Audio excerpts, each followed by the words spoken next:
Aloha and welcome to Wisdom Dialogues with Hope Johnson, coming to you from Hawaiian Paradise Park. Thank you, Anne. Anne lips it out for me in case I don't remember where I'm from. On the beautiful big island of Hawaii. Yes, it is wonderful to live in Hawaii, in case you were wondering. Aloha, Amy. Thank you for joining. Yay. So I got onto a little tangent before I ever went to recording here about block therapy, because I just did some block therapy before I started and opened up my arms and I was tripping balls. I was just like, whoa, this is deep. Okay. I've never seen anything like this before. I got a block right here and it's releasing so much everywhere. I'm just like, I'm like almost like in a psychedelic kind of state right now. But I started to talk about how block therapy wrote to me and they told me I'm not permitted to teach their program. You want to come here, Hope? I'm in a Zoom Wisdom Dialogue. You're welcome to join. I'm headed to see the Maharaj. Okay, you can give me a kiss and then head on. Aloha. No, I need to buy some oils for him. Oh, you can talk to Tony. Oh, good. Tony's in there. Yeah, he's in there. Where's my kiss? Thank you. I love you. Nice blue glasses. Aloha. That's another Hope. Elder. Elder Hope. That's Elder Hope. Jay, Hopi, and Hopi, and another Hope. So I got an email from Block Therapy saying I'm not permitted to teach block therapy. And because I have a couple videos where I was showing you guys what I do with the block therapy blocks and what I learned at block therapy and stuff. And I said, oh, that's an interesting interpretation. You know, I wrote them back in an email because they sent me an email.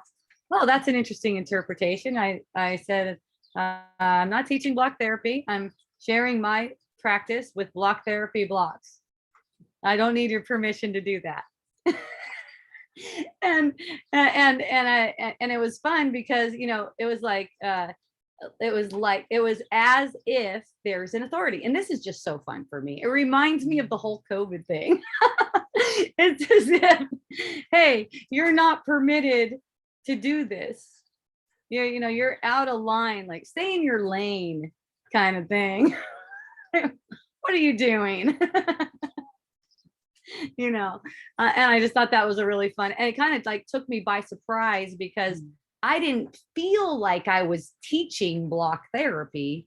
I felt like I was sharing what I learned as far as, you know, releasing on these blocks. Like, like that. It's just so good. I'm like, I know a lot of my friends are going to dig this hard, and it totally has to do with Wisdom Dialogues as far as the symbolism of it. You know, it's like this this approaching the pain, accessing the pain, which is something I was talking about, I think, before I got the blocks, way before I got the blocks, like years before. Okay. And it's like there's this pain that arises with emotional interactions. And, you know, we have these emotional interactions with people where there's a fearful thing going on. I mean, there's two emotions, there's love and fear. You know, you're in love, it's delightful and no problem at all. When you flip over to fear, then you get this tension, and the tension is projected onto the body's energy field, which reflects as tension in the body sense. See, the body is a sensed perception, and the perception is all what we make of things. So we make conclusions. We bury things, like we'll have a interaction that's like confusing or something, you know. This goes on all the time, all day long. We'll have an interaction and it'll be kind of confusing. And in that confusion, a lot of the times we don't want to look at it right away. We might not even know to look at it. We might not even know that it's a thing. We might think it's a reality, right? We don't think it's a thing that we're projecting. And we have a confusing interaction with a person. We don't automatically think, unless you're well practiced. I tend to automatically think that's my projection. But for the most part, people aren't thinking that's my projection when you have a confusing interaction with someone, right? So you're not able to access that pain. Not only are you not able to access it, but you're shoving it down even more because you're trying to ignore it. And I'll tell you how we as humans try to ignore the freaking pain. Okay. We just occupy ourselves. We just get occupied. We occupy our mind with something. See, it's like this mental thing. So this brings me back to with getting the email and replying to the email and feeling like really light about it. And then I found myself expressing it, and I realized when I expressed it, I was angry. In fact, I said that pisses me off, right? And when I expressed it to someone, like, what, they're acting like corporate fucking whatever, and when I saw that, and then that's my projection, right? So see what I mean? How practical it is. It just comes back to that's my projection. That's all. And it really doesn't have to be anything more than that, because the insights will just come to you once you're admitting that it's your projection. You're admitting it in a sincere way, though. It's not like, yeah, that's my projection, whatever, fuck those guys.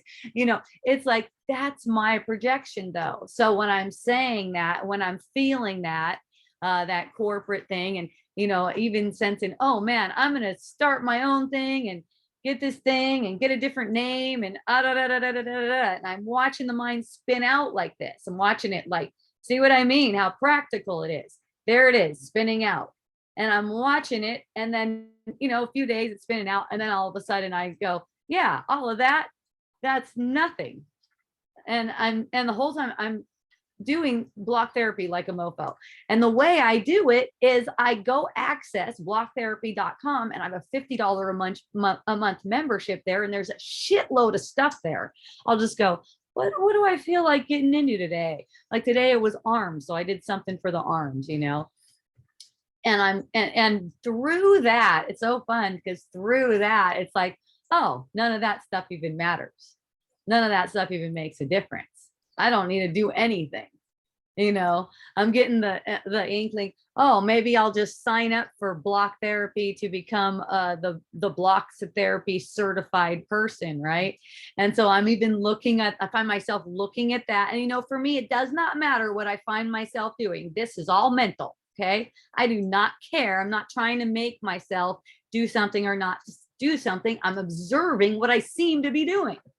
Okay. So then I find myself on there looking at their program and feeling like, what does that feel like? And find myself even seeing the decision apparently being made in my mind to sign up for it. And then the oh, let's just chill out and see how it feels vibe comes in. And then, I'm just watching the whole thing back and forth, and nothing is even happening. It's just the whole thing is really for cracking up. It's really for cracking. I don't know how it's going to go. Next thing you know, I could have a program with a course and all this shit. But I'll tell you what, I'm not going to get wrapped up in the specifics of it. I just like to see, I'm not gripping to one of them. So I'm not going, I'm going to do. Because when I see myself going to that kind of energy, I notice it. So then it's like there's another voice that'll come in, and I'll just entertain all the voices. Just hold space for all the voices to come and go, but without pursuing, for the most part. I mean, definitely I find myself pursuing. If I didn't find myself pursuing any thoughts, you would not get the perception that there is a body and I seem to be the one doing it. Let's say like that. Or let's say I wouldn't perceive myself as if there was a body and there were other people. I mean, as it is right now, it seems like, because I get the sensory perception that I'm inside of it, I get that sensory perception, but I'm starting to get more of a sensory perception that it's all me. Like I sense myself in another person, like another body. You know what I mean? I just sense myself there. I sense myself in the table. I sense myself here. It's beginning to kind of, the line beginning to blur like that. Okay. And it seems to me that the more the pain is accessed, and it is, Eckhart Tolle calls it a pain body. So it's like this pain of emotions unexpressed, shoved down. I've been getting the sense that I have something stuck in my throat, which is awesome. Digestive stuff. When it occurs in the physical sense, it's never physical. So it's just stuff brought to the surface, stuff being brought to the surface. So with something where you're giving it a press like that, it's pressure. The name my husband Tony has for it is pressure therapy. He likes to use a ball. He uses a big heavy ball, and you guys could do this too if you want. They have those heavy workout balls. They're like 10 pounds. They have different sizes and weights, and he rolls around on that thing. The only thing for me, I don't really care for that thing because it's synthetic material. I don't like the synthetic material. It's just a different vibe for me. And the other thing is, I like to stay really stable on it. So the skin is planted. I'll move like underneath the skin. I'm pressing my back into my chair right now. I'll move my the flesh underneath my skin, but I like to keep the wood pressed directly on the skin. So that's why I don't do it that way. But my husband Tony says he gets amazing releases on that thing too. So it really doesn't matter which thing you use. I just really like those freaking wooden blocks. I like the way they feel. And I think block therapy does a beautiful job teaching the block therapy too. What I do is just show you what I'm doing. I just show you what I'm doing on that thing. And that's on my channel on YouTube. It's Awesome Hope Johnson now on YouTube. Just makes it easier. It rhymes and shit. It's not that I'm really awesome, okay? It's kind of, and saying, yes, I am. But here's the thing. To be in awe of another person is kind of, and it's just a word, but what I'm talking about is a feeling that's kind of like beneath the word. To be in awe of another person is actually arrogant. Isn't that fun? Anyways, Awesome Hope Johnson on YouTube. That's what it's called now. And you can find videos where I'm showing you how I meditate and relax on those things. So yeah, it struck me that my name on those things is Awesome Hope Johnson. That's how it is. Where else is it like that? I don't know. Oh yeah, the pattern, it's like that too. Awesome Hope Johnson. And it's like, man, it's not like I'm actually awesome. And that's not even really the vibe that I'm putting on that thing. It's like only God is awesome. Let's say that only God is awesome. Okay. So when you project that another person is, and this is a feeling, it really is. It's not in the words. I'm always saying you're awesome. But when you project that for yourself, like someone is worthy of your awe, to be in awe, that's it's actually arrogant because it's saying that it's separate from you, because whatever is you is, and the same with God. It's like the only time that God deserves your awe, or awe would be appropriate. Let's say the only time awe would be appropriate in relation to God is when you think you're separate. from God. So while you're dreaming, that's appropriate. But also while you're dreaming, everyone is completely equal with you. So anything that seems like it's awesome, and if you look at me that way, like, damn, Hope, I'm fucking awesome because you show me how awesome I am. That's awesome. That's what I'm talking about. If it shows you how awesome you are, that's awesome. If it's like, oh man, that Hope, she's so awesome. I wish I was as awesome as her. That's not awesome.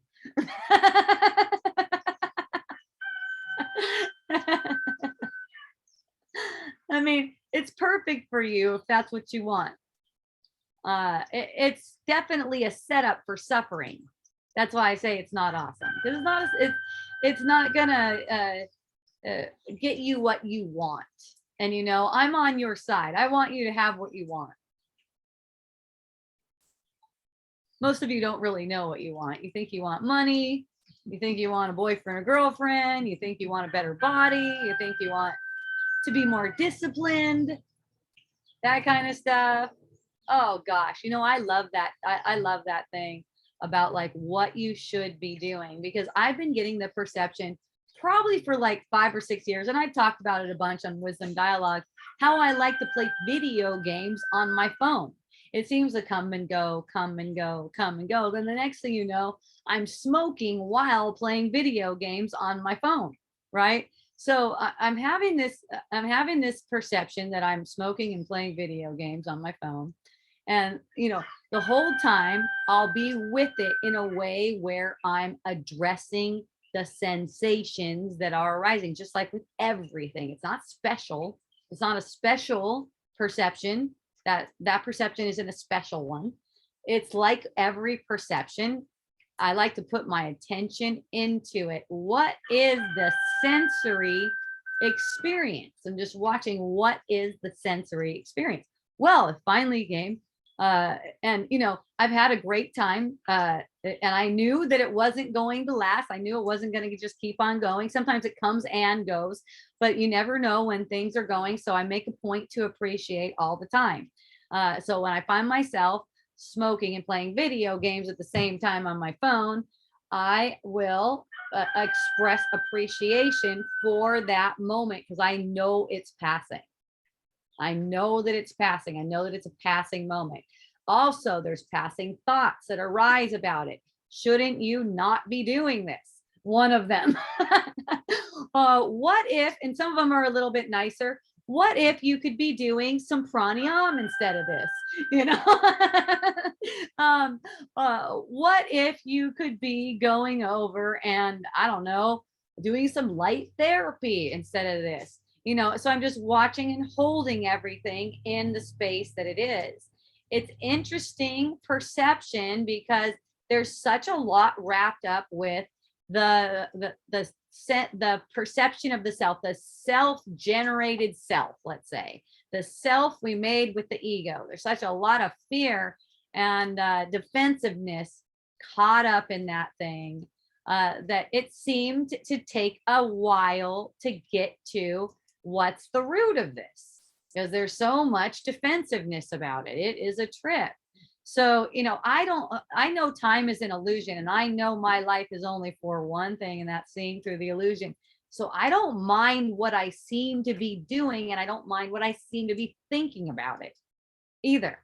So I'll get, wow, this really helps me. And so, wow, look how, as soon as I went and I had the perception that I was playing video games while smoking, then it's like after that, I noticed that I got so inspired, for instance, and then another instance will come up, and it's like, whenever I find myself doing that, I am like this. I've bloodshot eyes. I feel tension. I feel whatever.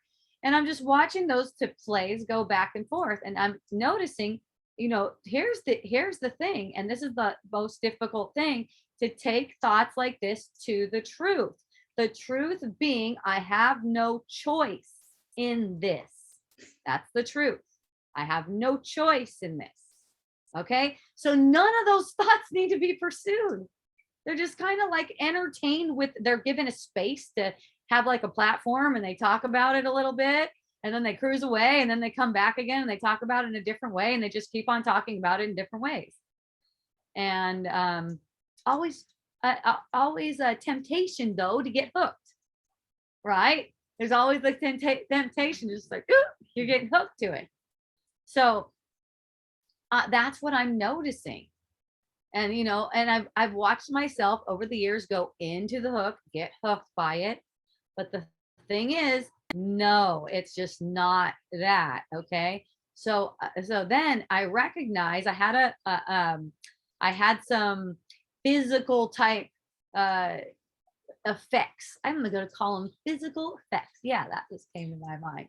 Physical effects that seem like sickness, right? One of them was digestion. Okay, some sense of pain in the digestive area, gurgling, a little bit of nausea, pain in the throat, not pain in the throat, trouble. No, not trouble.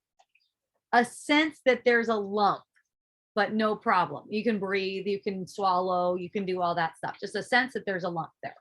So it's like, whoa, what's that? Take a sip and oh, something's there. Apparently. So noticing that I'm projecting all of this too. And at the same time, there's a sense of, gosh, it's a rib thing. It's like a rib at the front and at the back kind pain way up here. You know, your ribs go all the fucking way up here. Well, this one is doing a little adjustment apparently, because it's time for that to also do a little dance. So with all that kind of stuff and noticing that I'm projecting all of that stuff, looking toward the emotional component, you know, so noticing basically when you take the thing, say the digestion, the throat thing, this thing, and you just bring it to the truth that you're projecting it right now and it's only pain manifest and pain doesn't even exist. I mean, that just came to me because that's the kind of feeling that I have with it. That's the kind of relationship that I have with it, with any kind of trouble, seeming trouble, anything like that. I'm not bothered by any kind of remedy that I seem to pursue in my dream. I don't care. It's fine with me. Okay. So, so then the next thing I know, I seem to be on Facebook, and then this ad comes up, and usually Facebook ads, they have the shittiest stuff come up. You buy something from them, and for one thing, you forget you ever fucking ordered it by the time you get it. It's like 3 or 4 months later, okay, and you get it.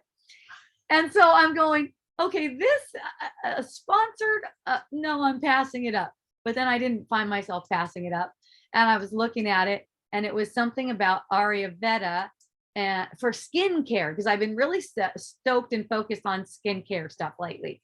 So for Miracle Botanicals too, I love it. There's these ingredients that are freaking awesome.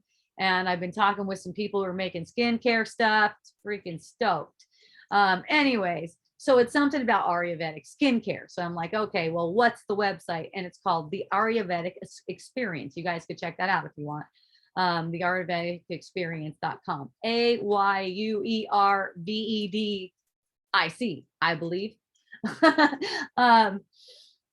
So I cruise over there and I'm going, oh, interesting. I would like to learn more about how Ayurveda and skincare go together, right? So then I'm checking out their courses. They have these courses, right? And I see this Ayurveda. Well, maybe just learn about Ayurveda first place, because I don't know that much about it, even though I seem to do Ayurvedic shit. So that's usually how it goes. I seem to be doing the shit first and then it comes to me. So, so I'm looking at that and I click into it, and then I go back to the little menu thing, and then my eyeball just falls on this thing that says, that's talking about the connection between digestion and emotions. And I just happen to have all these digestive things coming up. So I'm like, oh, that's really interesting.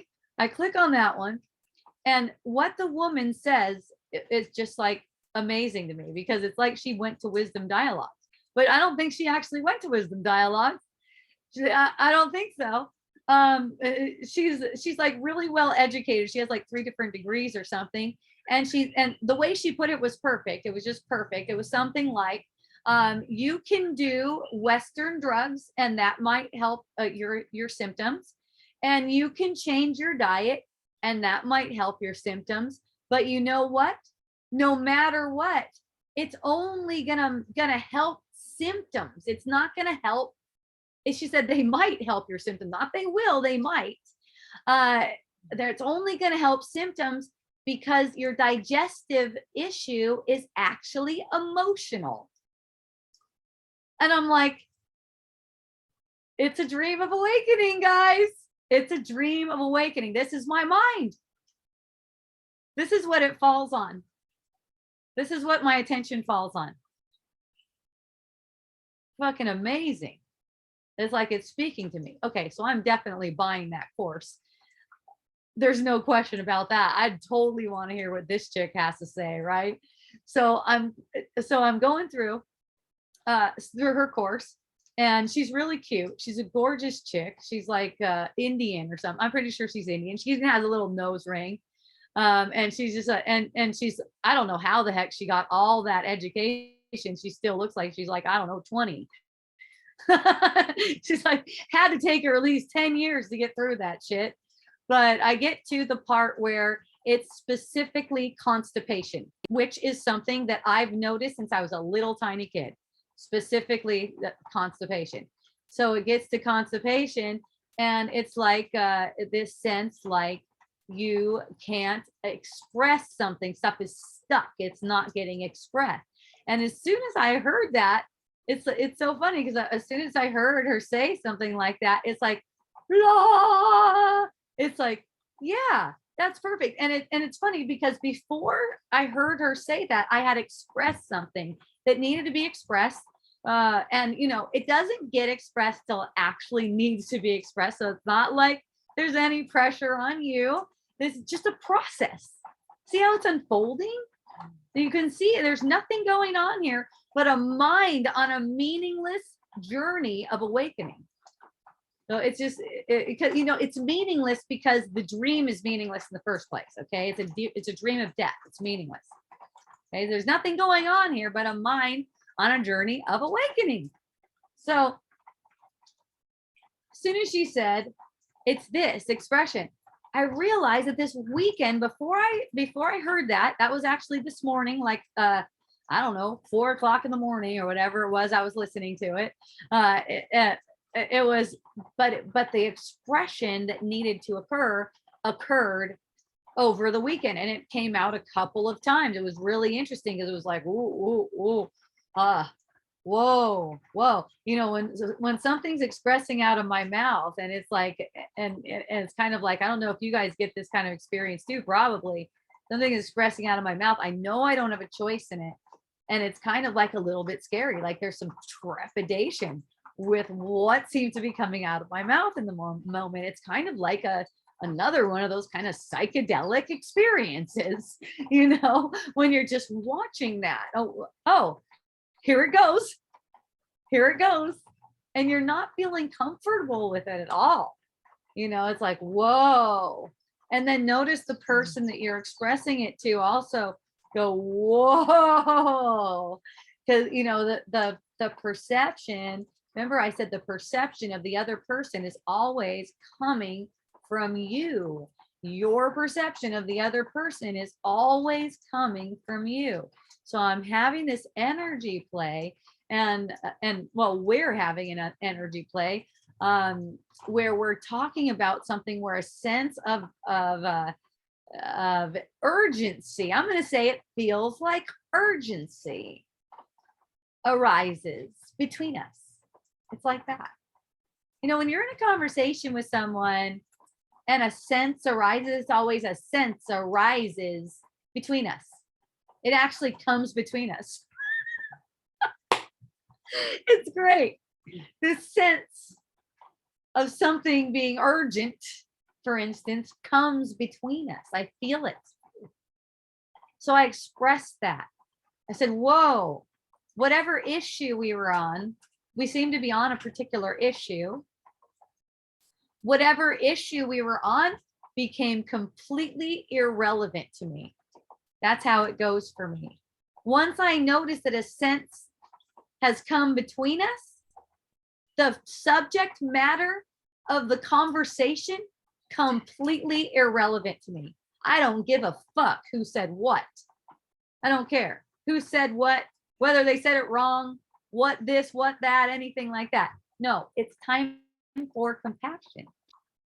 So I get the sense, and I go, whoa, hey, why is there that between us? Why is there that? Do you notice that? Do you notice that between us? And I'm sure the way I said it, I was feeling triggered. This is a pattern for me. It's one of those hidden patterns for me. Sure, the way I said it, I was feeling triggered. So the other person reacted in a way that was like this, like, don't say that to me. I don't want to address that. I don't want to address that. Then I was like, hey, what's wrong? Why are you getting defensive when I say that? Huh? What? What do you want me to do? And I'm like, okay. I'm just going to sit alone for a few minutes. It's okay. I'm just going to sit alone for a minute. I was just like, boom, triggered. I didn't want to engage anymore in that moment. I said, okay, it's okay. I'm just going to sit alone. Okay. So I sat alone for maybe 10 or 15 minutes. And then we were interacting again. And we were just interacting like nothing had happened. The energy was still, I could sense that there was still residue of the energy, but it wasn't quite ready in that instant. But it was only a couple minutes later where I go, it's like I'm alone when the person I'm communicating with won't acknowledge that there's a pattern present. And then there's like, well, I didn't feel anything. I felt fine through that whole thing. I don't know what you're talking about. And I'm like, okay.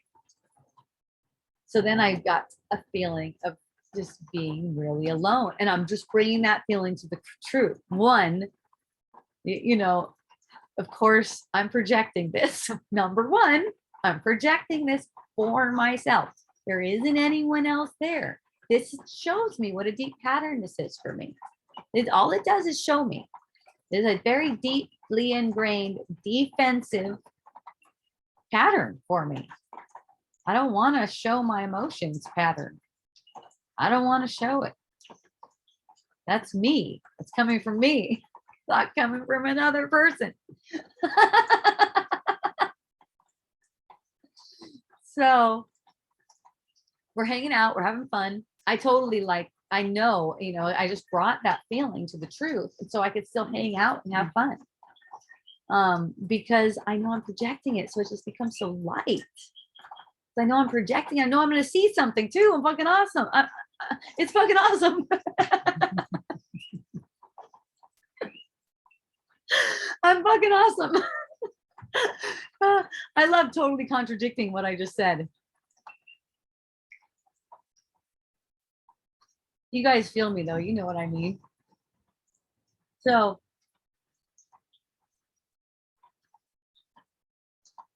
then there's all this digestive stuff, right? There's all this, that just comes up hardcore within all of this. It just really gets, woo, I'm like, woo, yeah. And it's awesome. And I'm blocking through the whole thing. That's that, deep. And that's really amazing. I'm blocking through all this So I'm chilling out. I'm having fun with this person, and no problem at all. And lovely, lovely times. And then this morning, then I saw that video about the digestion and emotions. She said something about stuck, and I'm like, I know exactly what that is because we've been playing it out all weekend long, and it's still stuck. So, so the next thing I know, I go something like, you know what? I'm having these apparent digestive things. And I'm noticing that I've been feeling like I don't have a partner in this relationship for like 10 years.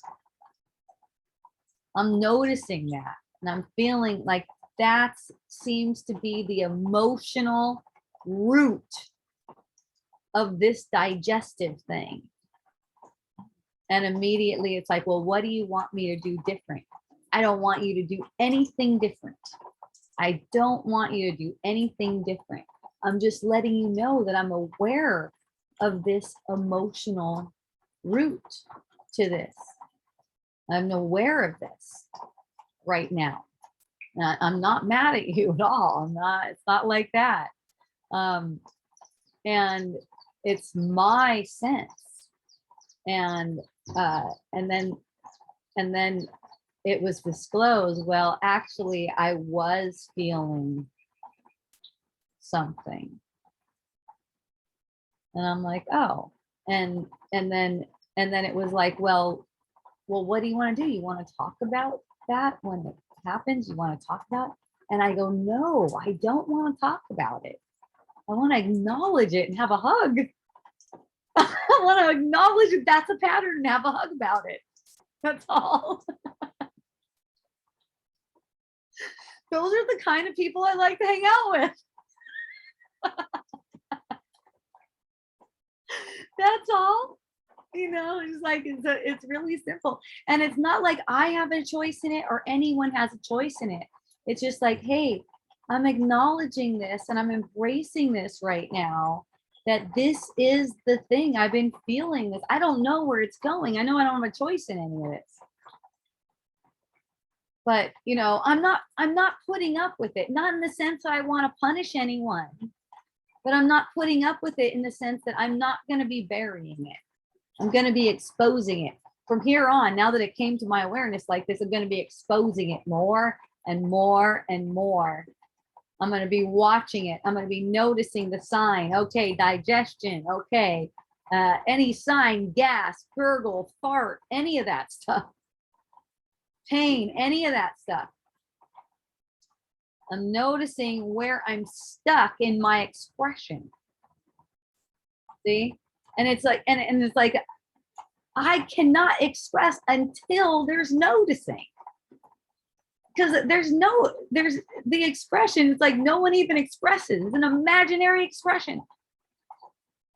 But the expression can't occur without noticing. So what we tend to do is grip to these relationships. Oh, but it's so good in these other ways. Yeah, and we make decisions. And see, we don't even notice we're doing this. And this is the way it is. We don't notice this. We make these decisions. They're totally in consciousness. They're totally conscious because they make, it's like we make these decisions as if we're separate.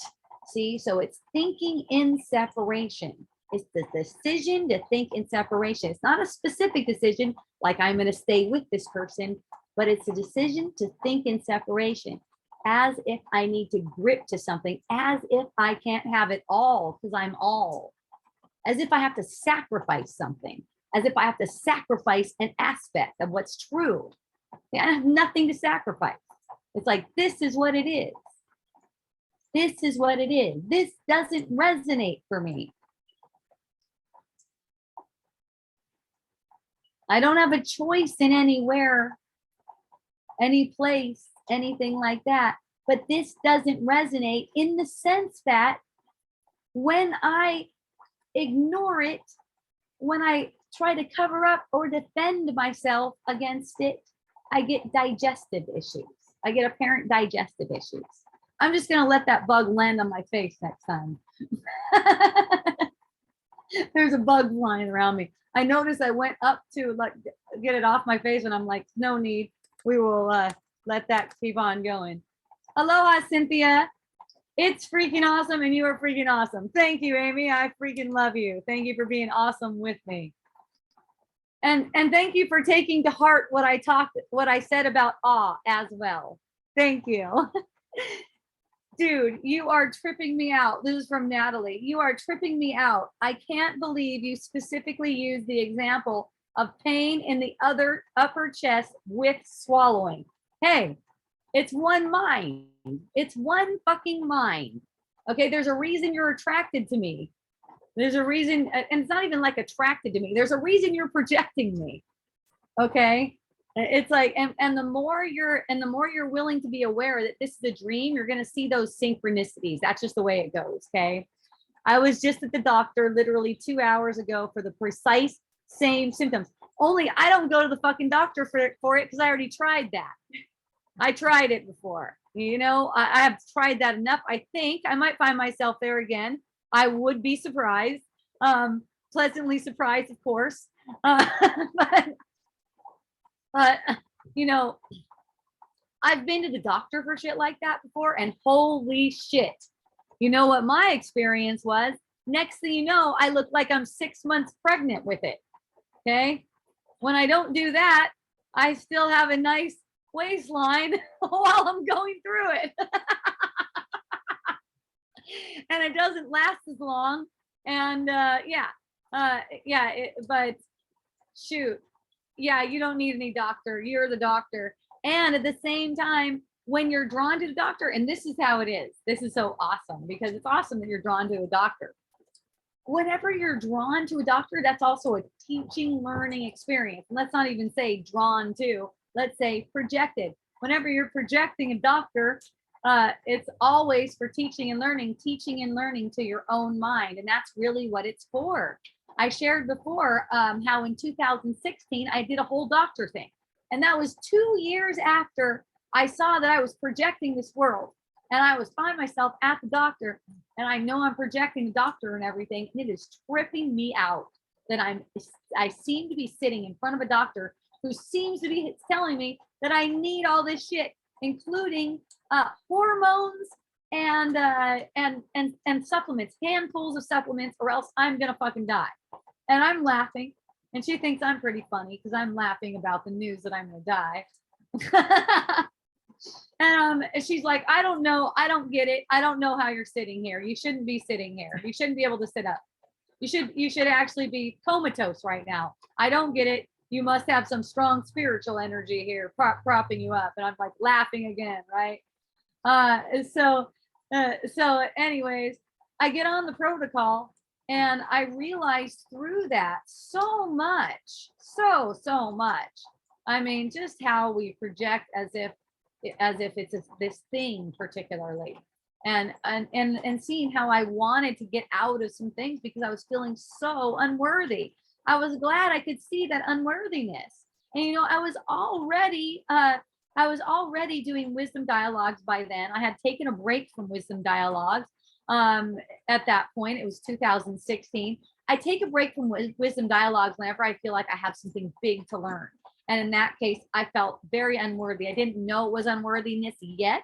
I needed to go through the doctor experience first to see this was unworthiness, that I shouldn't be teaching and all this different stuff. I always get that shouldn't be teaching thing coming back, even with block therapy. Hey, you shouldn't be teaching block therapy. I'm like, yeah, I know that story. Thanks. I'm familiar with that story. So yeah, they all teach you something whenever you're going through doctors, whatever, it doesn't even matter. So, you know, in this case, it was a different experience with the digestion. It still comes back down to unworthiness. It really does. It was just that then it was more like an unworthiness as far as sharing this, you know, because I have feelings too. And it's almost like at that point, I thought I shouldn't feel bad at all. If I know this stuff, I really shouldn't feel bad at all.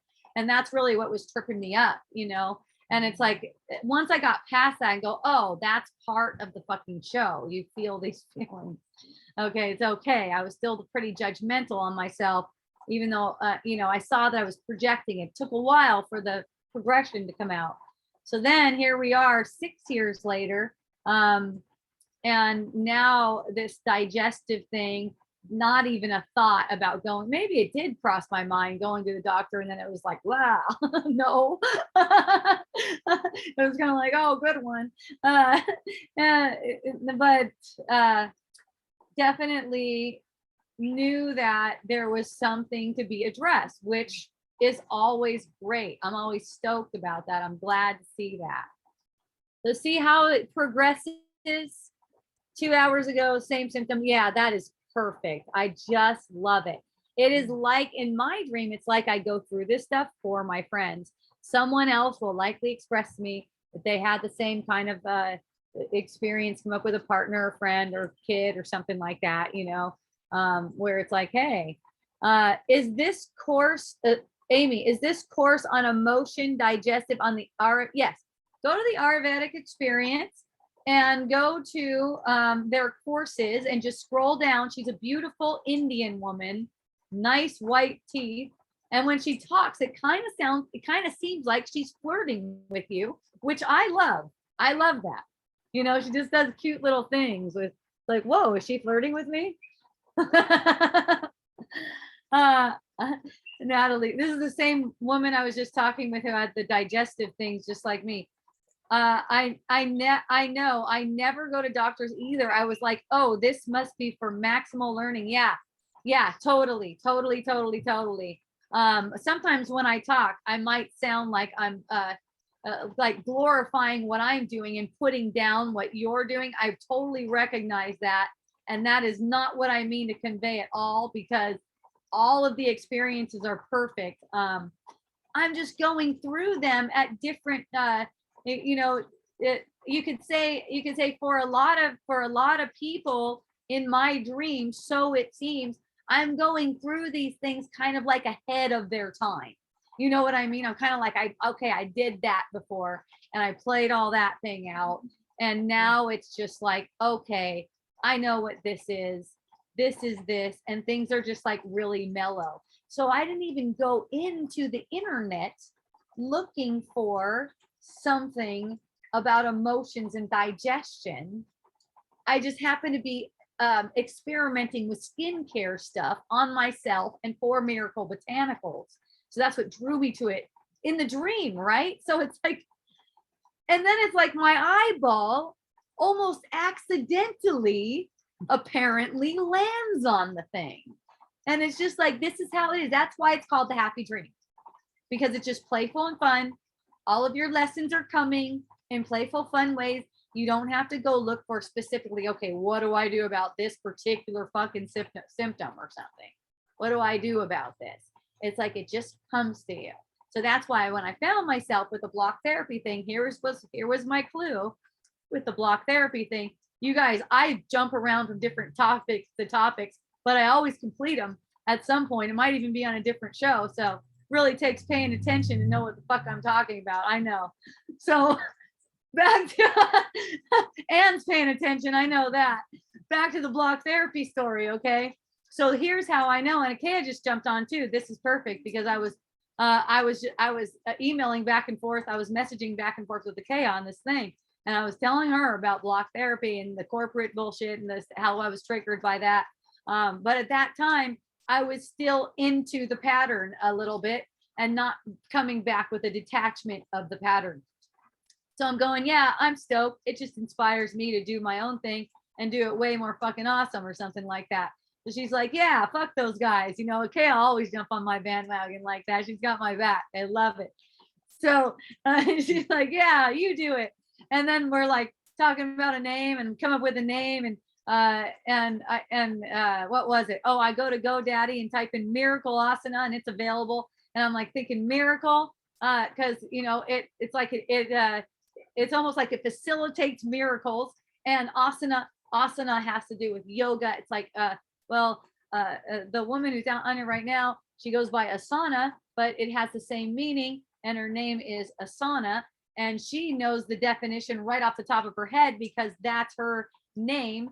So maybe she wants to write that or say it or something. But it has to do with poise, grace, I believe, ease, stuff like that. It's a yogic term, and also it's what they call all of the poses, whether you're doing yin yoga or anything like that, they call it an asana. And it only makes it an asana when you have the breath.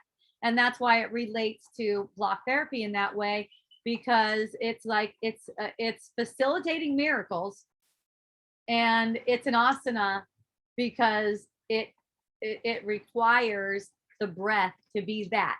Not that you can't do it without the breath. You can be completely unconscious and put your ass on a block, and you're going to get some kind of opening, and it'll even like open you up in a psychic way because it's accessing the body sense, the pain in the body sense.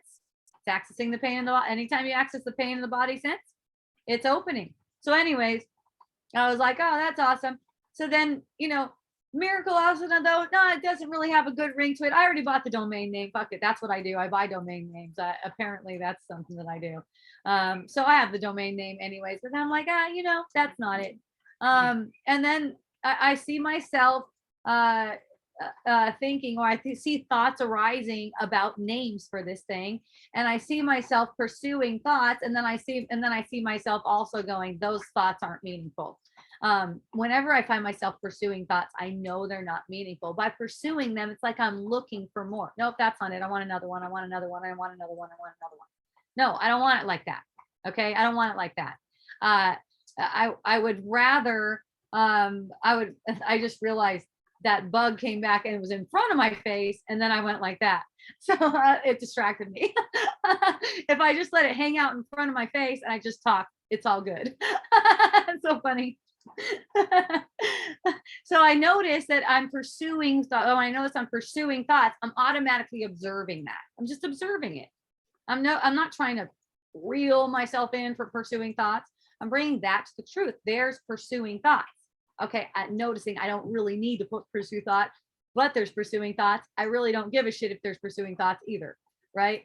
The pursuing thought falls away. It just falls away. It just does. Okay. So then I'm in block therapy, and I realize I don't want to fucking teach I don't want to do that. Fuck that. I don't want to do that. I don't have to. I'm just gonna go online and share block therapy if I feel inspired to share block therapy shit that I do and other shit that I do. I put other shit in there too. I put different hand stuffs in there. But I call it block therapy stuff because it's on their fucking blocks, but it's not really block therapy stuff. It's really my practice using those blocks. Okay. And I'm going to be sharing that with you guys, and I'm just going to put it in that way. I'm going to say, I'm not teaching shit. I'm not a teacher. I'm not even a teacher of spirituality. I'm not a fucking teacher to you guys. I teach and learn just like you guys do. You are your teacher. You teach and learn.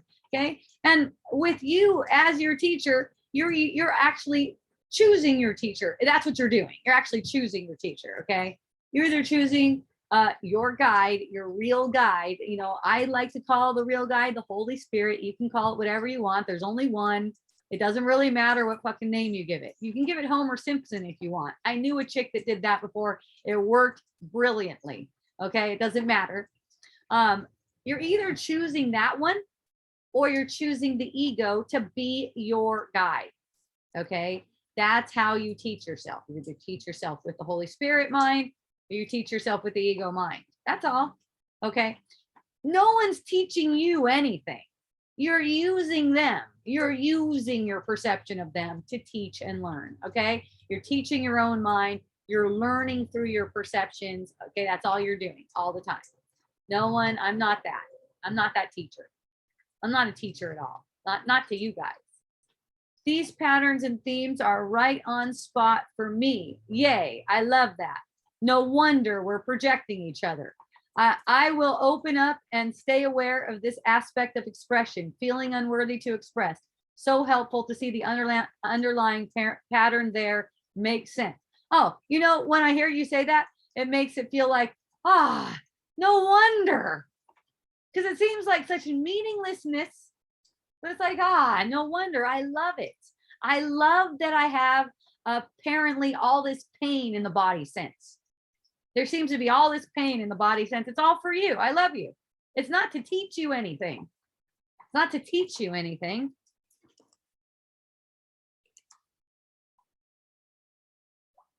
Did I miss anything? I never, yeah. Okay, got it. Yes. Okay. Anyone wants to talk to me, they can raise their hand. They can raise my hand. Woo! Oh, that feels good. Fuck. Oh man. Oh, yeah. Just that. Just that. Yes. Yes. I'll be showing you guys more of that just because I'm so stoked. Oh, it's so, you know what? Some people just like to watch me releasing. I have some friends that just like to watch me releasing. They're like, of course I'm watching that. They're like, that's what I'm doing. I'm just laying around releasing in front of you guys if you want that.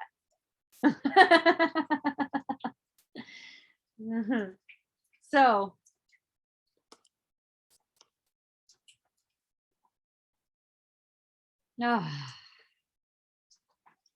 so my friend Hope, who came in earlier, she thought I was going to sell her essential oils while I was on with you guys.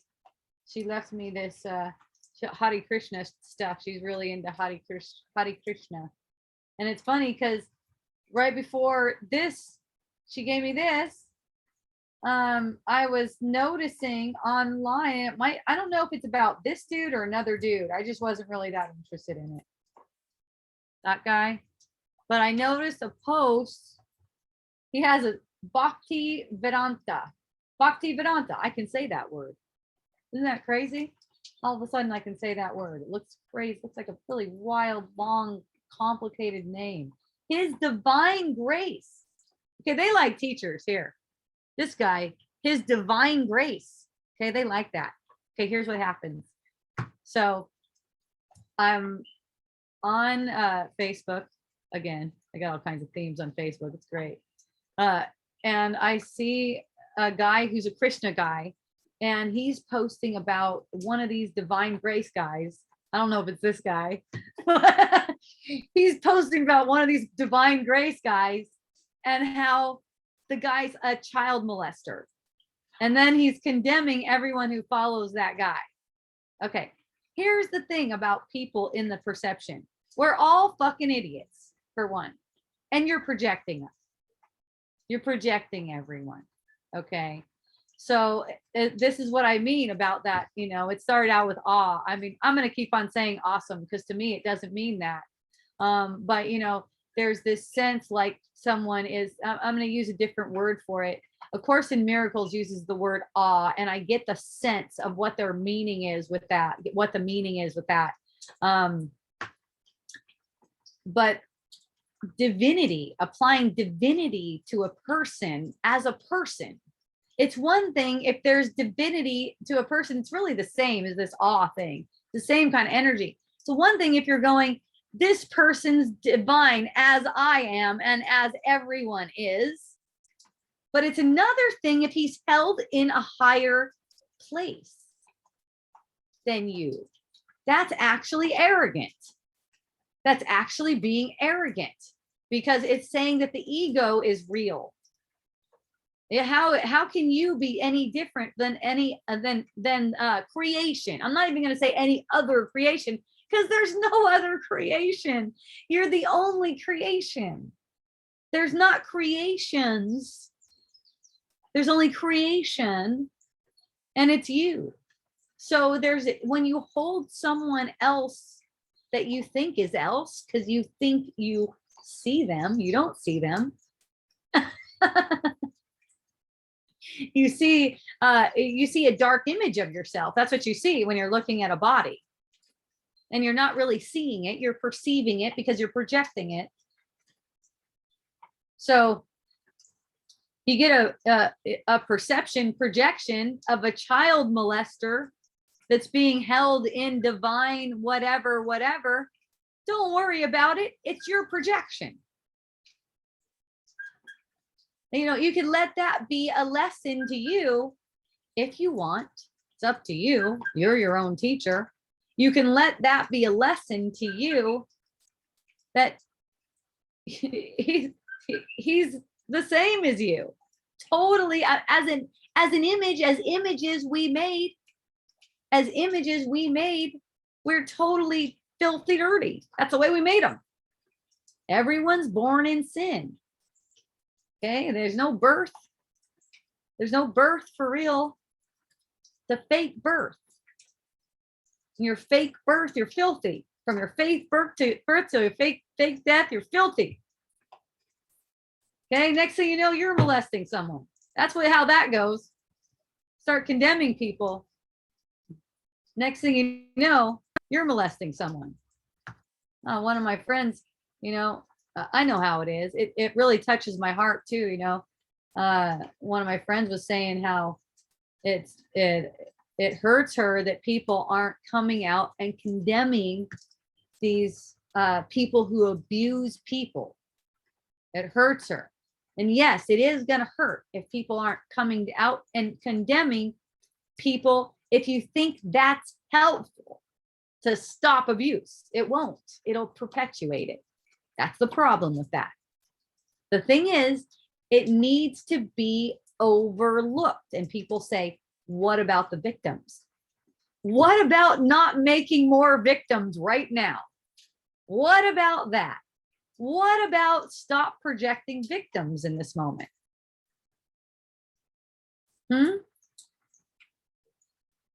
That's the thing that's not seen. And you know, the trippy thing is, in quantum physics, if you ask a quantum physics person, where is everything coming from? They're going to tell you it's coming from your mind. So if it's coming from your fucking mind, where is the child molester? Where are they? See, this is not saying you should or should not say something. You don't have a choice in it. Not like that. You don't have a choice in it.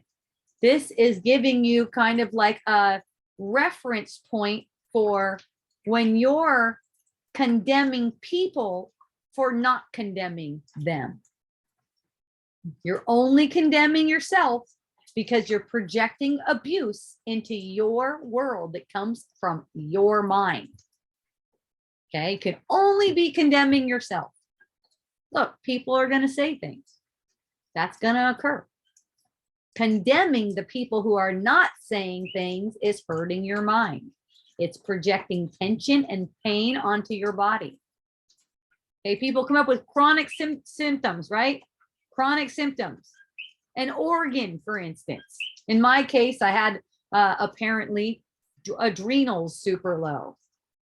Okay. Another person might have something like, I don't know, a goiter. You know, a couple of my friends come around with one of those lately. It all comes from attacking our bodies. I do it too. That's why I get the fucking symptoms. Only thing is, the only difference is I admit that I'm doing that if I'm doing that. I'm willing, let's say, I'm willing to admit. I don't even admit. I don't have a choice in that. I'm willing to admit. Sometimes it takes me like 6 years to actually admit it. But I'm willing the whole time. That's all. That's all that's being asked. Willingness. You know, these patterns aren't so easy to see through when you're conditioned with all this fear. And here's what I saw about the smoking and the phone. Video games on the phone. Here's what I noticed after how many years? I don't know. Same amount of time? 6 years probably. Who knows? But anyways, noticing that it's a way to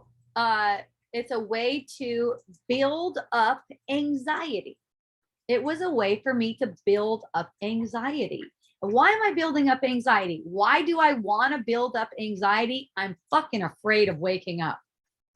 I see too much. I want to bury. How can I bury myself? And there's nothing wrong with this. There's absolutely nothing wrong with it. It needs to be done. It's like it needs to be done. That's why it seems to be done. Okay. For me, I'm seeing in such an energetic way, and I'm noticing this fear. I'm noticing it, but it's still, I don't know what kind of time frame it's going to take for me to see through the fear of completely waking up from dreaming. For one thing, completely waking up from dreaming means I'm leaving all the apparent fakas that are still dreaming, but I'm not really leaving them because they're not really here in the stream. But there's a sense that they're here. There's kids. There's this, there's that. There's, oh my God, is there really, there's the sense like, is there really, I feel a lot of the times fairly certain, very certain that there's a reality beyond this reality. There's definitely doubt about that. And so there's a fear of letting go of it. And I'm seeing that, how it's coming up, and the smoking on the phone thing with the fucking video games, that's a way to build anxiety so I can stay. And now I don't know what I'm going to find myself doing. Am I still going to find myself doing it? I found myself doing it a little bit earlier today. And here's what went on. One video game occurred. It's a solitaire game. Actually, I play solitaire with like 7 other people. Every game is 7 other people, and we're all playing solitaire, and it's like, who gets the best score, you win. Sometimes you win money. It's not very much money. You don't have to spend any money to play, but you can win like 20 cents, and you can use that 20 cents to play another, and you can win coins. It's just fun. But anyways, so I'm having a smoke, and I'm on the phone playing the solitaire game. And I'm just really aware, and I've been aware of this for a little while, that my breath will get shallow when I get caught up in the game. Like, I'll be in the game, my breath will get really shallow. Plus I'm smoking, so that's interesting combo. So I'm watching it. I play one solitary game. Those things last like a minute. And then after that, I don't want to. I just sit. Take my glasses off. I have to put glasses on now. I don't have to, but it's more comfortable to play a solitaire game. For the moment, I have an inkling that eyesight is coming back very soon. There's just for me to get into it, for me to see what the key is. That's all it is. I just need to see the key. In the perception, it's like keys. Okay. Keys to everything, keys to longevity, keys to deathlessness, keys to all these things. They're just hidden in plain sight. We're blind to them, and those are the keys in the perception. Actually, are an effect of waking up to a certain extent. You start to see the keys. And I feel like I'm starting to see these keys. Okay.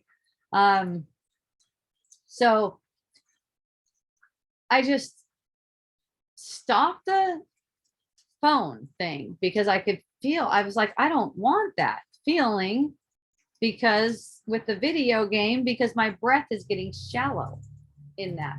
I don't feel like I want that.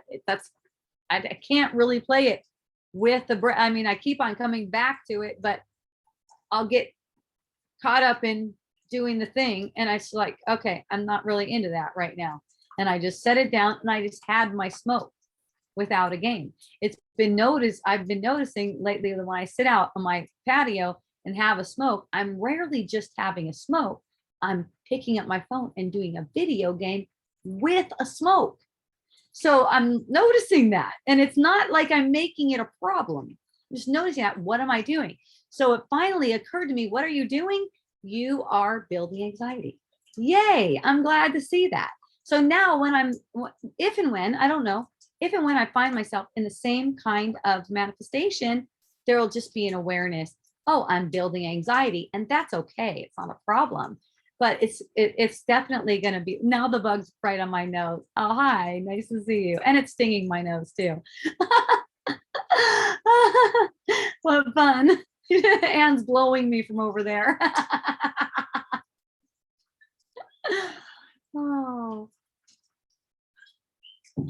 So it's not going to be a problem. It's not going to be a problem that that I find if I do, I don't know if I will. And now with noticing, oh, I'm building anxiety. Okay. Now I see why am I building anxiety? I'm afraid. And that's okay. That's it.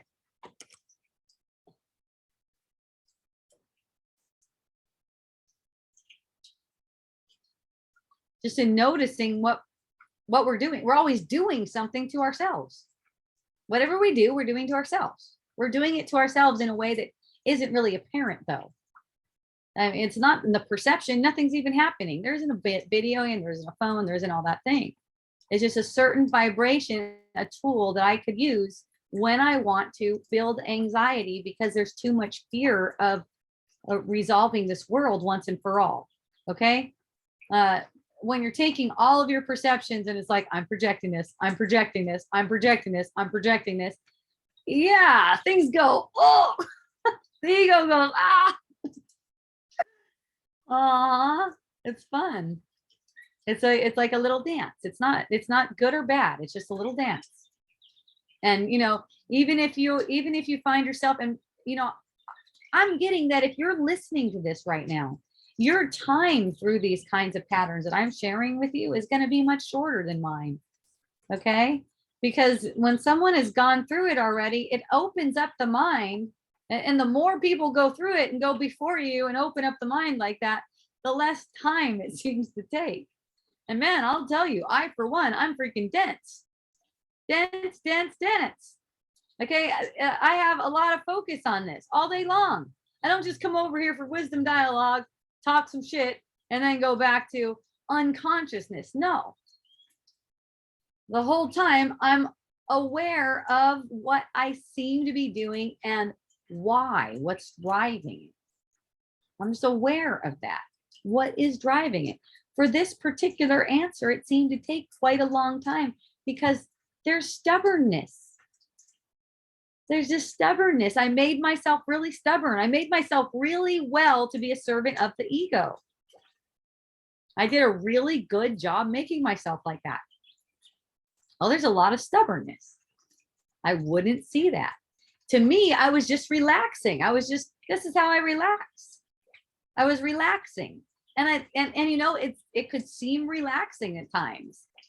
And then it occurred to me, oh, wow, I'm building anxiety. And it's like, I'm really good at burying it down, burying that anxiety about leaving this world down in there and making the anxiety even about other shit. And good thing I could just sit here and smoke and relax and play. And for a while it was that, and it's fine. Now when I find myself smoking and relaxing, I'm going to notice if I'm using it to build anxiety. Now, can it be done without being used to build anxiety? Yes, it can. Will I see that? I don't know. I don't need to. It's okay.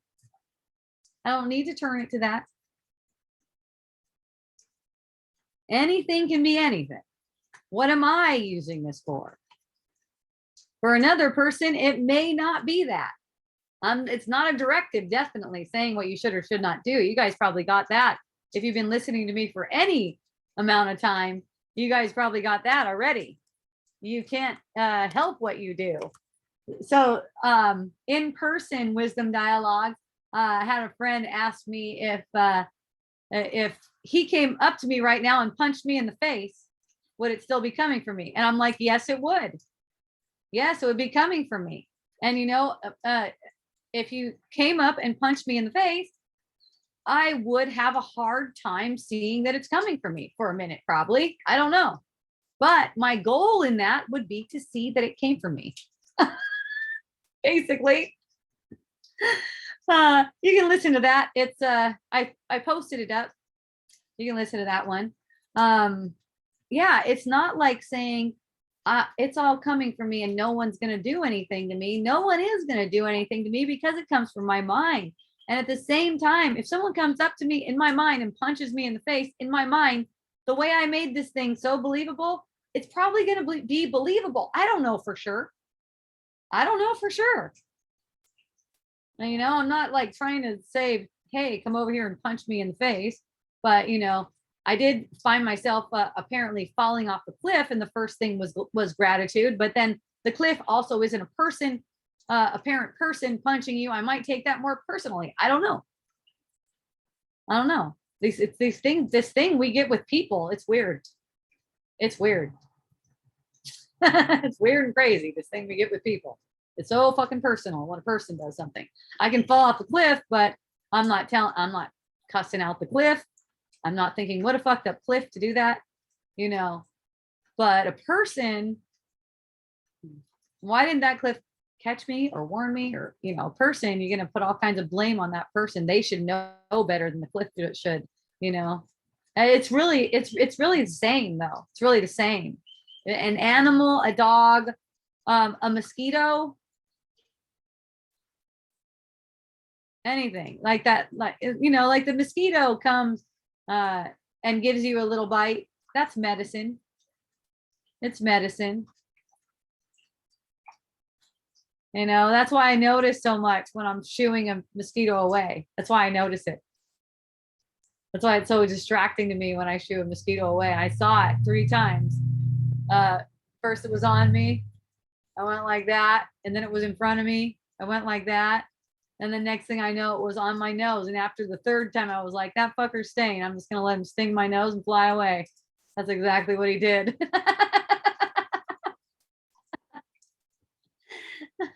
Because there's nothing here.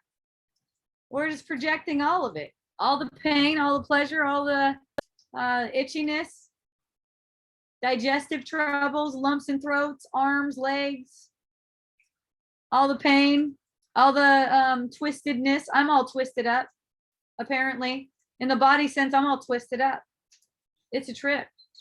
I'm learning about how twisted I am. It's amazing. And I'm loving every minute of it. I love all the twists.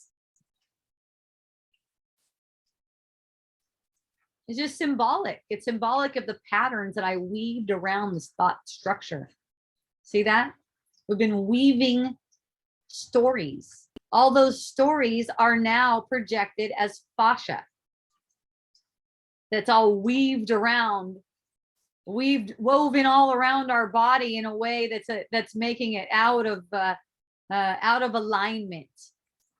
It goes into an aging kind of pattern. It's like in a body sense is patterned with these aging codes. At a certain time, it's going to start doing these aging codes or something. But, you know, it's programmed that way through belief. Those codes don't have to actually play out. And the keys are going to be made known to us. Will they be completely exposed, completely revealed to us in this lifetime? I don't know. But I got my eye on that, and I kind of like got the scent of it, where it's like there's these keys, and I'm drawn toward these keys, and they're the keys to everything, to feeling good, to looking good. There's nothing wrong with you could say the desire to look good. It's all the desire for awakening. It doesn't matter what it is. So that means you don't have to attach to it. You don't need to resist it. It's not anything like that. It's going to be natural to have a desire to look good, because ugliness is not worthy of you, and neither is aging. This is all a desire to wake up. Artifice isn't going to help you. Going over to those doctors and getting some Botox or some fillers, that's not going to help you. You know what? It's tension. That's not going to help. I don't care how good the fucking facial is. And I know, Amy Chavez, I think you have the best facial service that could possibly be a facial service. It's fucking amazing. I haven't even done it. I just know. Okay. She does this thing where she like, I don't know, it has something to do with your blood. She like injects your blood into your face or something. It sounds fucking awesome.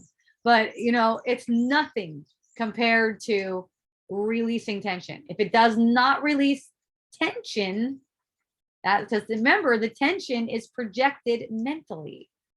It does not relieve tension. The pattern remains. So it's just like it's a buying you some time. Let's say it's good for buying you some time, and it's not, and that's freaking awesome. Nothing wrong with that, right? Buy some time. Maybe buy some time until you discover the keys, right? Once you discover the keys or get a sent to the keys, it's like you don't need to buy time. Yes, my darling. Plasma facial is what it's called. So if you guys are thinking, I want to try that shit, Amy Chavez is friends with me on Facebook, and she's fucking awesome. There it is again. Natalie, you're on. Okay, we're talking about plasma facials all of a sudden. Oh yeah, that's what it went to. You can bring up any topic you want, though. I got some stuff to say about that. That's so funny. I do massage. Oh shit! I went to the wrong thing. Okay, you're back. Okay. What I was trying to do was turn the volume up, and instead I disabled your talking. Oh yeah. Go ahead. Okay, it's so funny. Yeah, these plasma facials. The gal down the hall from me, where I've got my massage room, she started doing those. Oh my God, it's so hilarious because I don't know if Amy Chavez's technique is the same, but this gal, the technique after she does it, it looks like the person got this crazy tattoo all over their face. You know, it looks like this really wild. I heard it looks crazy. It looks so crazy, and it's just and so. They just walk out of there like that. Do they even wear a hood or anything? Well, she started doing it before the pandemic. Yeah, before the pandemic, and now, I mean, her business has been awesome the past 2 years because everyone's all just wearing masks anyway. So they're like, oh, cool, now I can get my plasma and just wear a mask and look normal for 2 weeks. Right. But it was so funny to kind of work through my judgments around that. Just like, man, the things that we're doing for beauty, but whatever. Yeah, it's all just. Yeah. Well, you know, it's all for fun, and I heard from my friend Amy. Not only that, you could look at Amy's face, and she gets plasma facial. She looks fucking awesome. So I guess it's really cool, and people get really great results. And it's not a but, because you can do plasma facials. It's awesome. It's not a but. It's an and it's only temporary. You know, the real keys to beauty are not temporary, because the underlying aging pattern is getting resolved. And that's not resolved by any kind of physical thing. That takes release in the mind. That takes a mental release. Right. So yeah, the reason I raised my hand here, I just wanted to do a quick thing. So what you're saying, I'm like, oh yeah, these keys. So tell me if this resonates with you, because this line really, really freaking stood out to me the other night, reading in Course Miracles. So it's under the Manual for Teachers. What is resurrection? So it's this line right here, talking about the Holy Spirit's the final dream, right? Okay. It goes, the final dream, it is the dream in which the body functions perfectly, having no function except communication. Yes. And I was like, well, that one kind of blew my mind, because I was like, oh, you know, like it's just my whole thing is just like, it's like, all right, someday we'll like let go of this whole body thing. So that's a trip to think about, this interim period where there's like the final dream before the whole like resurrection thing. Yes, exactly. Like a body functioning perfectly only because it has no function except communication. Yes, that's right. What a trip. Right. And when we're not aware of when a sense comes between us, we're not communicating. We can't communicate. You notice that? Oh, all yeah. Well, Yeah. all the And so- time. and I mean, so it's I pretty noticed rare things- if I don't. Yeah. So I noticed things like even using the body in any way that's not communication, where we need to get someone to pay, maybe, oh, I do a lot of online shopping, so it applies to that. Like we need to get someone sent me some shitty shoes, right? I paid like $75 for them apparently. And I get these shoes and it looks like they've been 3D printed. I like put them on and I try to at least walk around in them. I can't even walk around in them, right? Yeah. So I'm like, fuck those guys. I want a refund. And I'm watching that. And I'm going, wait a second. I projected all of that. What do I want from those people? What do I really want from them? I don't want anything. I don't want to take anything from them. Yeah. Yeah. I don't need anything. I just got exactly what I ordered. Even if it seems to be not what I ordered. All our relationships are like online orders, it's like Right. What did I order today? Right. Like an online order. That's right. That's why online ordering is so healing. Well, I definitely am aware of this, like, oh man, like what you were talking about earlier, the dynamic with the person where it just like felt so uncomfortable to express. Uh-huh. And you just get to a point where you're like, man, is communication ever going to even be possible? Yes. Yes. But I kind of like this, Yes. this like hope of like, okay, well, there's going to come a period where there's this like whole final dream thing where it's like, all right, well, we're still playing out a dream, but there's going to be a radical shift. There's going to be a radical shift there. You can see it. I mean, I can see it coming. I can see this radical shift coming, and it's in motion. I see so many people just realizing so much stuff so fast. Yeah. And even just having perceptions of people saying the kinds of things I say on Wisdom Dialogues all the time now. This used to be the weirdest thing. You wouldn't hear it anywhere. Now they're talking about it on Ayurveda. Oh, fuck. And people are seeing that it's our emotions. And when that happens, we're breaking down those walls, where we're not even like breaking them down forcefully. It's not force. Yeah. It's like this, it's like this persuasion. Like, hey, I noticed like, wow, I need to be really feminine in this. I could be very masculine. My masculine side is big. I need to be very feminine in this, as far as persuasion. Like, hey, it's fun and it's good to be authentic. Yeah. Come on, play with me, be authentic with me, but not in a way where it's like forcing, like something's wrong.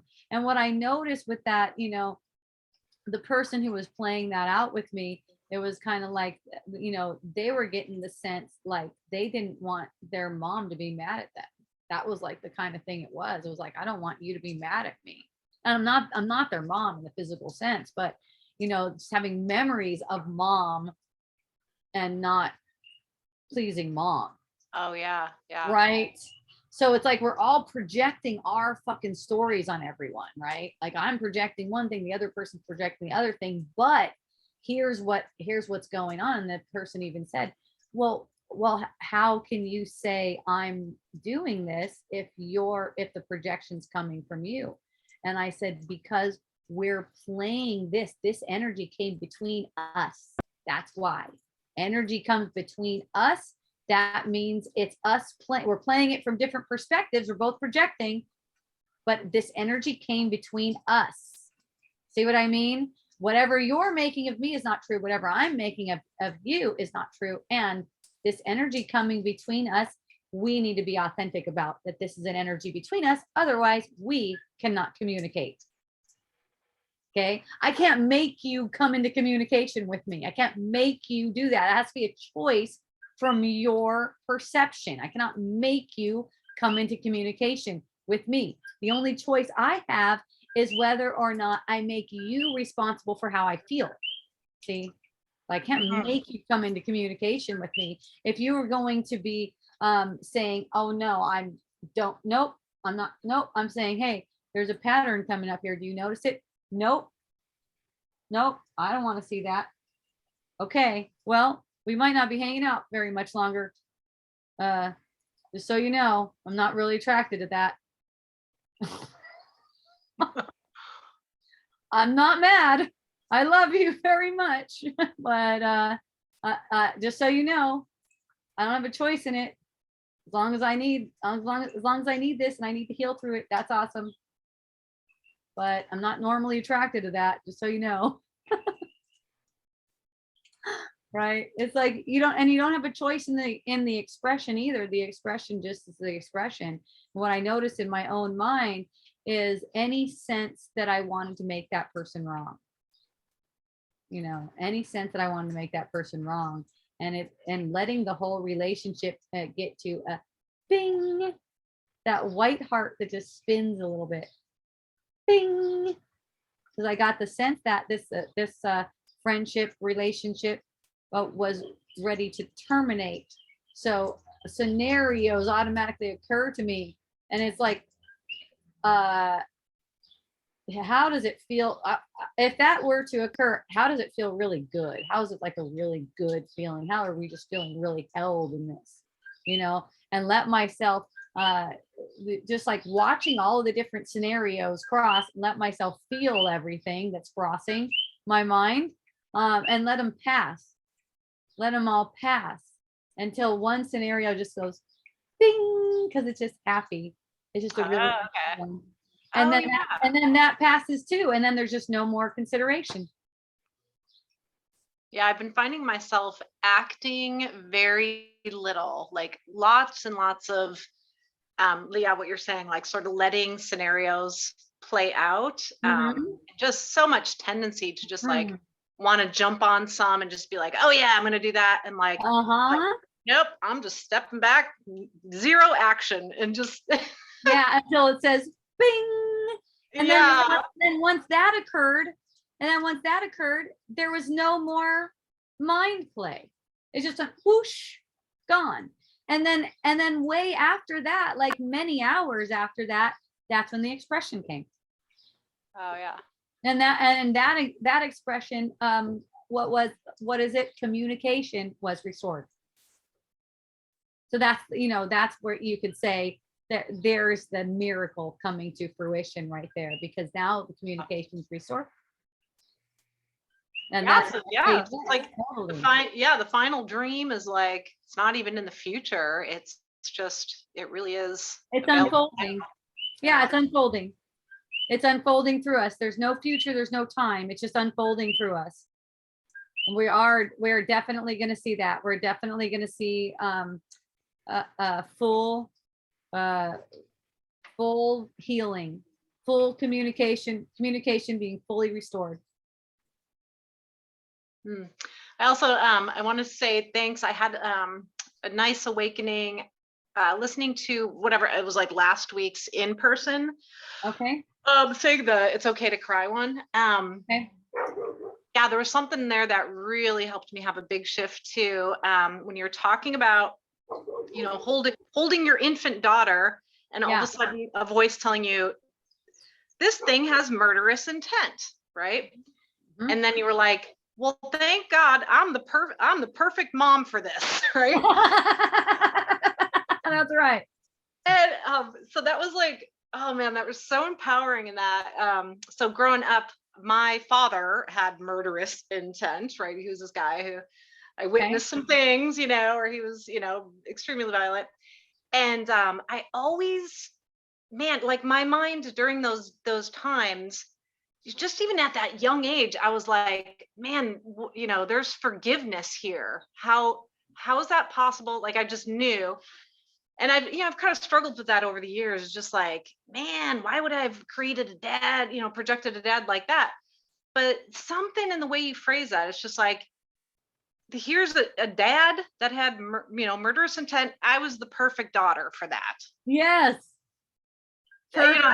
I still haven't quite maybe integrated it fully, but I had a huge shift with that. Yeah.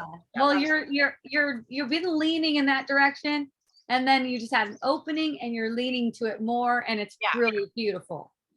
yeah, Yeah, that's big. yeah, that was a big one. So thank you. I'm gonna mute myself here and just love you Thank very you. much. I love you. Aloha. Collagen induction therapy. That's what Amy is calling that plasma facial. And she agrees with what I'm saying about the patterns that are underlying any kind of aging, all aging. It's patterned, you guys. So it's like the keys are getting to the patterns and kind of like unraveling the patterns. Okay. And that comes through awareness, not any kind of artifice. These keys, they're not arrived at through conventional means, the kinds of means we learn to seek things out. It's not like that. We open up to them and they're revealed to us. Okay. And it's kind of like, it's fun because it's kind of like a little bunny trail. You get little bites here and there, and it opens up. You start to get a scent, and then more of a scent of it. It's kind of like that. Rory, thank you, Rory, for joining on Facebook. Thank you to everyone who joins on Facebook. I hear from people on Facebook all the time, or not. I don't hear from you so much on Facebook, but you tell me you watch on Facebook. I don't even know how many people are watching here, but I love you all. Thank you so much for joining. So, Rory, is anyone really capable of remembering past lives? Is that idea useful for awakening or just a distraction? Well, there are not past lives like we think, because we think in terms of this linear time, like this is one lifetime and it's linear, and then there were lifetimes before that. But all that is also imagination. It didn't even happen. It did not happen. Okay, just like everything. The past lives didn't happen. This life isn't happening, but it's all occurring in the mental state now. It's projected now, which really gives us a thing called now in the first place. Otherwise, we wouldn't even have a thing called now. It's all just projected now. So it's useful if it's used in a certain way. It really depends. So it's not like a thing is useful or not useful. If you're getting the sense that you're remembering a past life, then it's useful to you because you're getting the sense that you're remembering it. And you don't know how it's useful to you though. So just let it be what it is and let it reveal itself. You don't have to chase. Watch your energy. It's just like anything else. It's just like any other thought. It's not special. It's just like any other thought. Okay. It's like the same thing as saying there's aliens, something like that. It's nothing special. It's just another thought. Okay. Even the perception that you saw aliens, nothing special. It's just another thought. And, you know, all of this, what do we call it? Distractions, diversions, differences. Things seem to be different. There's nothing different. There's nothing different between remembering a past life and having a memory of something from this life. How are you using that memory? You know, the way I like to use memories is to tell fun and funny stories that also are awakening and enlivening. So, you know, that's a fun and awesome way to use it. If you're using it to project something, if you're using it to project time, for instance, then it's a detriment. Now, as far as if someone else likes their past life stuff and they like to talk about past life stuff, that's definitely not a concern. It's perfect for me. Whatever people want to talk about, it's perfect for me. That reminds me, I saw on Facebook, Rory, I don't know if you're still listening to this, but if you are, yeah, I saw on Facebook that you guys have this sarcasm club, and you know, it's like whatever anyone wants to do. I noticed I saw the sarcasm club thing on Facebook, and I stopped for a second, and I'm like, what the fuck is sarcasm anyway? So I look it up, and I go, oh, that's not anything I want to be involved in. It's what is it? Contempt. Oh, it's self-contempt. It's self-contempt. And I go, oh, That's not anything I want to be involved in. And then I feel, oh, my heart hurts that people want to be involved in self-contempt. And then I go, oh, thank goodness I'm just projecting this.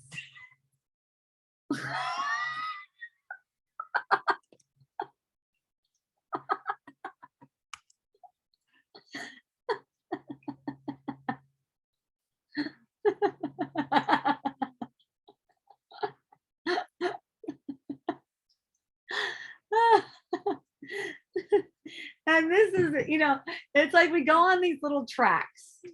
We go on these little tracks. It's like something seems like, you notice in the inflection of my voice, I totally play it out for you guys like it's real, right? It's like it's real. And that's how it is. Say it seems like it's real. Oh, there seems to be a problem here. These guys been to wisdom dialogues and shit, and they're gonna go do sarcasm. What the fuck? And then I'm like, oh, that's freaking awesome. Maybe I'll even show up to one of those. Who knows? I can maybe I can pretend to be sarcastic. That doing something like that would kind of remind me of, it kind of reminds me of the COVID stuff, because I'm sitting there writing a criminal affidavit. And at the same time, I got like this sense like, I can't write a criminal affidavit. I don't really believe that those people did anything to me. And it's like, yes, you are. You're writing a criminal affidavit. And it's like, I can't go to a sarcasm club. I don't really believe that people are deserving of contempt. I don't really believe that. I don't want to be sarcastic. And it's like, still, if the Holy Spirit, my guide, which is my name, I give it because it's easier to represent the thing, tells me I'm going to a sarcasm club, you bet I'll be there. And it's like, how do you know it's the Holy Spirit? How do you know it's the Holy Spirit? Because the Holy Spirit doesn't tell you you're going to that club. That's not how the Holy Spirit speaks. The Holy Spirit doesn't really give a shit about that.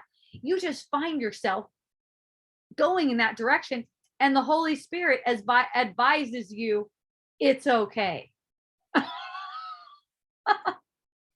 See, another way to say it, you're finding yourself going into a certain vibration, and the advice of the ego is it's not okay. So the Holy Spirit will just say, you're doing it and you can do it happy. And the ego will say, this is bad, this is bad, this is bad. Or this is good, this is good, this is good. In that same way where it could be bad, right? To the Holy Spirit, it's all good. So there's not a possibility of bad. So to the Holy Spirit, it's like you're doing it. That's the way it's going. And you can be happy about it because it's freaking awesome. That's the way it is. It's not like the Holy Spirit is actually telling you what direction to go. It's just like you are doing this. The Holy Spirit knows your thinking, knows what you're projecting. So that's why the Holy Spirit's saying you are doing this. Not the Holy Spirit's fucking choice that you're doing it. That's because the Holy Spirit knows the self you've projected, and out of that projected self come all of your manifestations. So the Holy Spirit knows you're doing it, apparently in the dream. For a dream, you're doing it. This is what you're doing. This is the direction you're going. Be happy about it. You don't have a choice in it. Maybe sarcasm might be a way people can try to diffuse their guilt. Yeah, people need that. Yeah, I totally get it. And thank you for saying it like that. It's really good. Yeah, it is definitely a way to feel better without addressing your patterns. If you don't want to address your patterns, and it's not anything wrong with it, this is the same kind of thing. This is the same kind of thing as any way, it's like a child thinks that they can feel better by getting this dirtiness off of themselves and putting it on to someone else, making it about someone else. Okay. So yeah, it diffuses, it'll work for a little while, and then it'll get like, wait a minute. And that little while could be lifetimes. In fact, it's already been millions of lifetimes, and it's still a little while. And there might be a little while more to go, depending on how willing you are to see, just to see. That doesn't mean I'm saying stop having a sarcasm club. No, you can't. You don't have a choice in that. It's just a matter of what's driving this. What am I getting out of this? Why do I need to project content? How does this feel? What feeling do I get when I put another person down?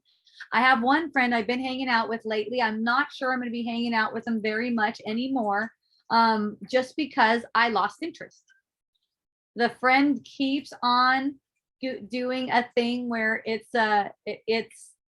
trying to do that very kind of thing. Make it as if contempt is outside of themselves. And it's like, I know I'm projecting that, so I have no contempt for the person projecting contempt. It's just sometimes a person's interesting to me for a little while, and then I'll get the okay, that's how it is. And then they're not interesting to me anymore. I just lose interest, which is perfect because I can't be interested in everyone all the time, right? It's just always moving. It's always like a moving thing. It's like, oh yeah, that's interesting. Oh, what's that about? And then you learn what that's about. And then that's the thing about not having any obligations for friendships or anything like that. That's what I mean. No obligations anywhere, because you could be moved to move at any moment, anytime.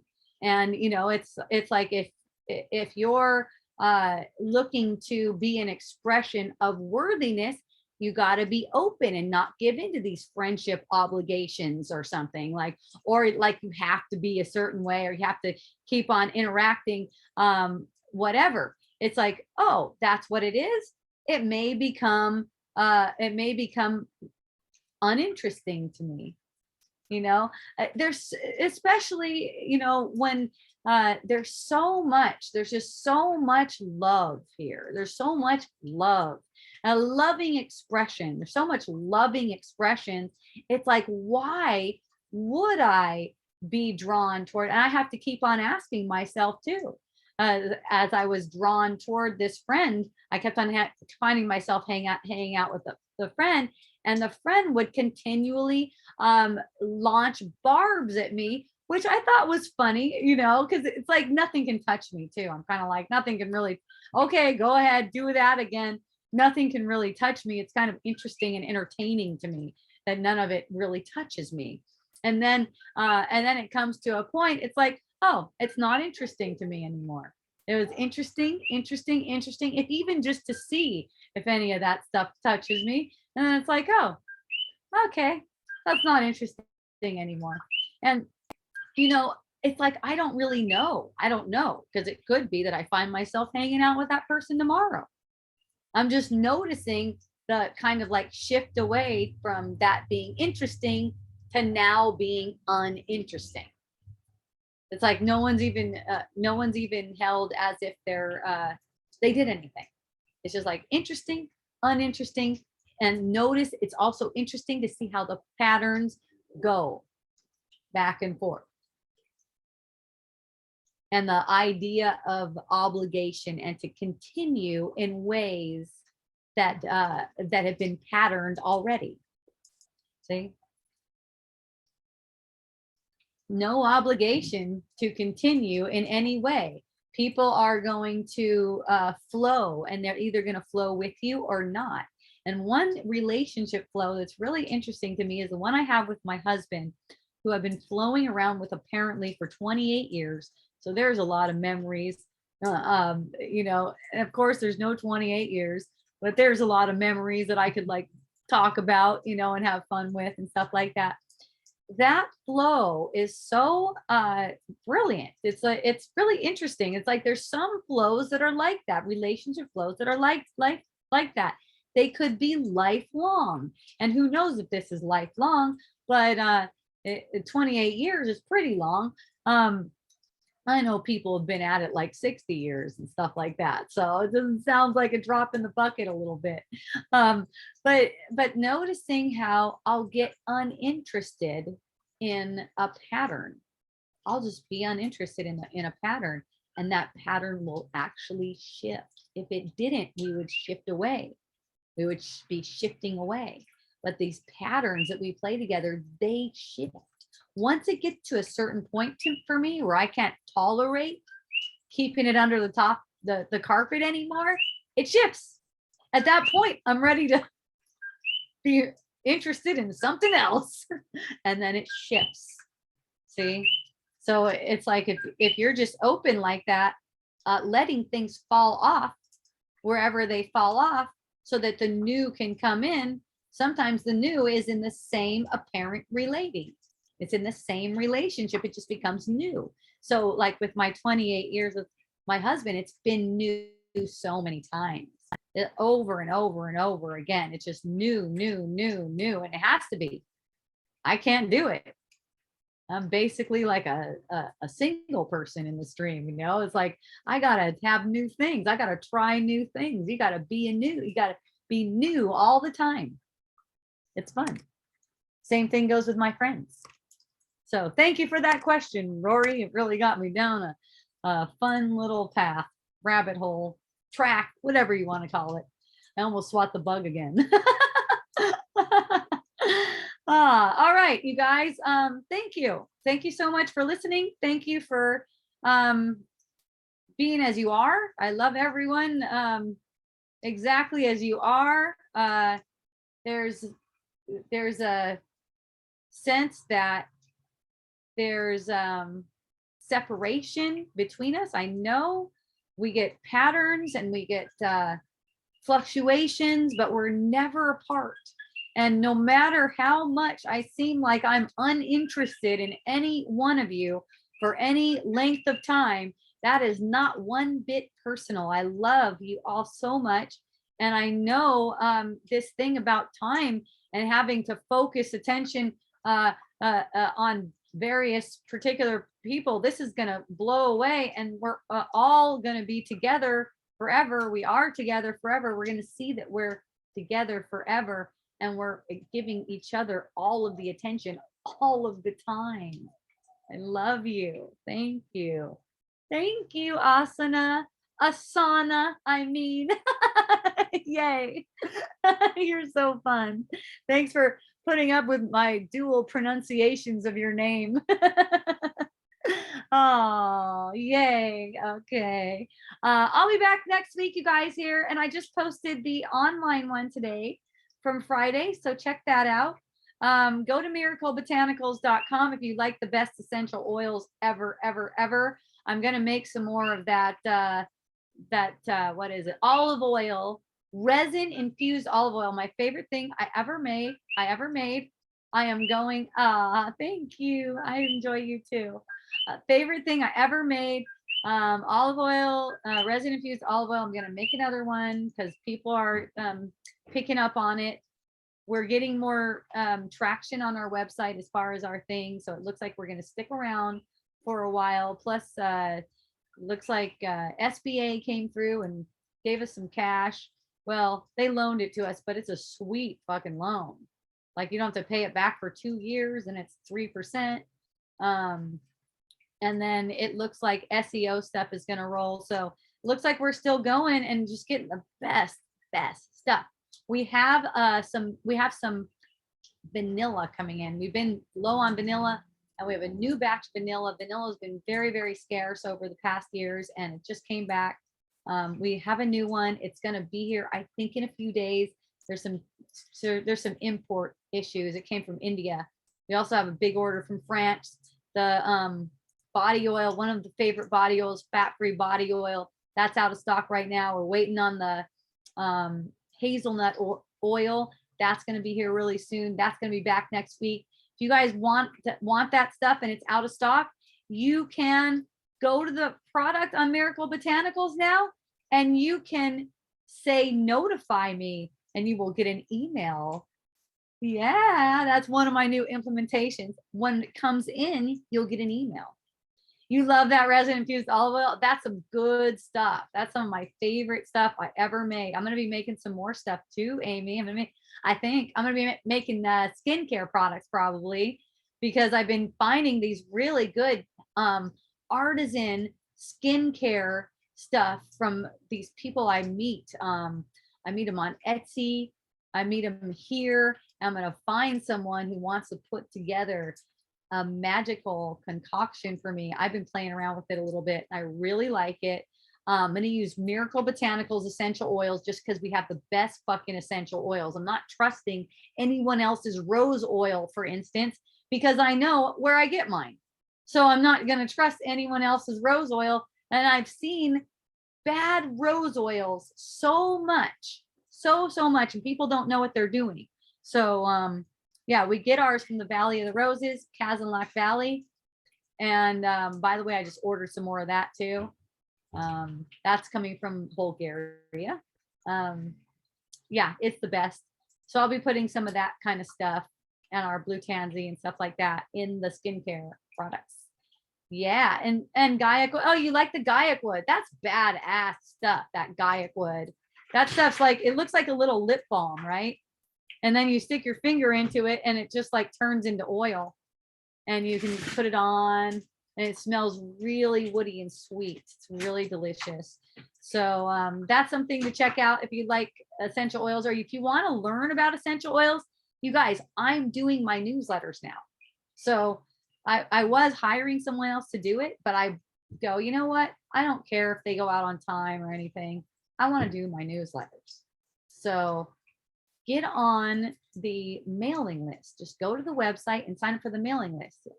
It'll come up as a pop-up for you, probably. If not, scroll to the bottom, put your email address in. At least you're going to get my emails, and then you can learn, because stuff will come about essential oils. You can learn about essential oils. And then once you know about essential oils, you might go, oh shit, I can use something like that. And I like to hear from Hope once a week or so. That's fun. So anyways, thank you so much for watching. You can go to hopejohnson.org to find links to everything I'm talking about. Okay. I love you. Mahalo, aloha, and a hui ho. I had to check one thing before I really went off.